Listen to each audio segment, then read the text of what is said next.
Welcome to the Deep Dive, customized just for you. Today, our mission is to get a handle on one of medicine's most incredible stories, the history of blood transfusion. It's something we take for granted, isn't it? A simple bag of blood. But for centuries, it was a complete gamble. We're going to trace that journey from some pretty shocking experiments to the science we know today. Okay, let's jump right in because the early attempts are just wild. I'm looking at a note here from 1666 from the diarist Samuel Pepys. Oh, yes. He documented mixing the blood of 2 dogs until one of them died. Or, get this, hiring a poor and debauched man for 20 shillings to receive sheep's blood. And of course, those animal-to-human attempts were always doomed. It wasn't until 1818 that a doctor in London, James Blundell, performed the first documented human-to-human transfusions. But even then, it was basically Russian roulette, medically speaking. Exactly. The core problem, the thing that stumped everyone, was incompatibility. It led to this thing called agglutination. Which is what exactly? Like the blood just clumping up. That's it. A sudden, massive, and often fatal clumping of red blood cells inside the patient's body. It was terrifyingly unpredictable. Wow. So what was the big turning point? The turning point was 1900. An Austrian scientist, Karl Landsteiner, discovered the major blood groups, what we now call the ABO system. The breakthrough. It was the breakthrough. But, the funny thing is, even he didn't grasp the full significance at first. It took about 10 years for hospitals to start routinely using compatibility tests. Oh, so decades. A decade. But once they did, you could finally separate a safe transfusion from a deadly one.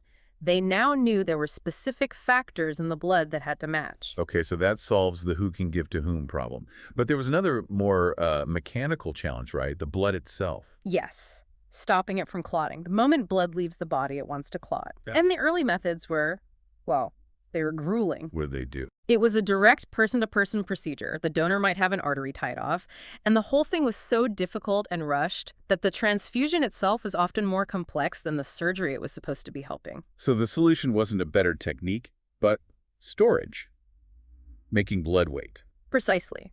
The game changer came around 1917. Researchers found that adding citrate, which stops clotting, and dextrose, basically sugar, could preserve red cells for weeks if you kept them cold. And that leads to the first blood bank. It does. In 1918, a man named Oswald Robertson set up the world's first blood bank using, of all things, an icebox in a military hospital. Amazing. And that basic idea was perfected later on, right, with the ECD mixture. That's right. In 1943, acid citrate dextrose, or ACD, became the standard. It preserves blood for up to 4 weeks, and it's still the foundation for what we use worldwide. Storage turned transfusion from a frantic search into an available supply. So now that you have a reliable supply, the science can get even more complex. It explodes. After World War II, 2 big things happen. First, the discovery of the Rh factor in 1940. Which complicates things again. Greatly. About 85% of people are Rh positive. If you give their blood to an Rh negative person, it can cause a severe immune reaction on the next transfusion. So suddenly, blood banks had to start testing for a whole new factor. And the second big change. Plasma fractionation. Scientists figured out how to break down whole blood into its individual components. So blood stopped being just blood. It became a raw material. Exactly. You could now get specialized products from it. Albumin for burn victims, or factor VIII, a clotting factor for people with hemophilia. Blood became the source for a whole range of different medicines. So when you pull it all together, modern medicine really stands on the shoulders of these breakthroughs. Recognizing compatibility, stopping clotting, and then learning to store and separate blood. That's the entire arc. It went from a risky one-off experiment to a highly reliable, specialized public service. But, the science changed, but the human element, that was always central. You mean the donor? The voluntary donor. The founders of these services were idealists. They built the system on this principle of altruism, of giving a gift. They felt it was essential. Which leaves you with a really important question for today, doesn't it?